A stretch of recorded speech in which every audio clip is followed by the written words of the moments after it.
You know that one friend that they will do you strong thing. If you like, cry blood. You'll just be wondering why you're being dramatic.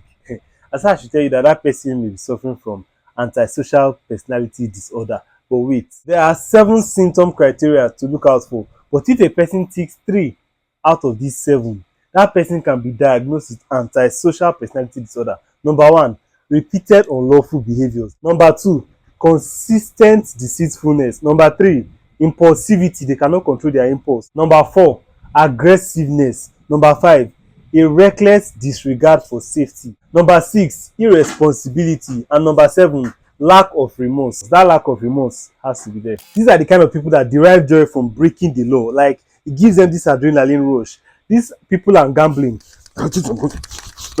Anyways, so they tend to gamble a lot. And the interesting thing about this personality disorder is if you catch them doing a wrong thing, they are very honest, they won't deny, at least most of the time. As for the causes, heritability is very high. That means the chances of inheriting it are very high.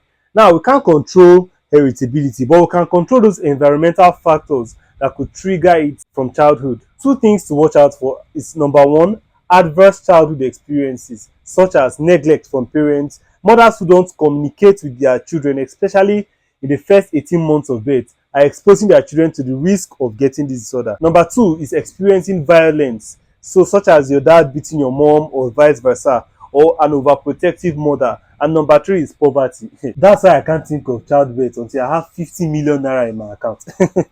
I'm joking, I'm just serious. I love they buy pampers. So the second one, apart from all these environmental factors, is childhood psychopathology. So these are things like conduct disorder in children below 18 years. So they find it hard to conduct themselves. There is ADHD, attention deficit hyperactive disorder. Now, it's a lifelong diagnosis. This means it doesn't have a cure, but it can be managed. What happens most of the time is that these people get tired of falling into trouble as they grow older, and then they begin to just conform to avoid trouble.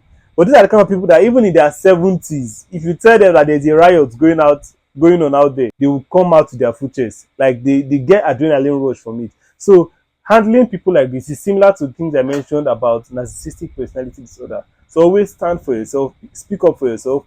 They are very manipulative. So know when you're being manipulated and know when you're doing what you don't want to do. And then don't try to convince them to stop hurting you because they don't care. They don't care. So next episode we'll be talking about histrionic personality disorder.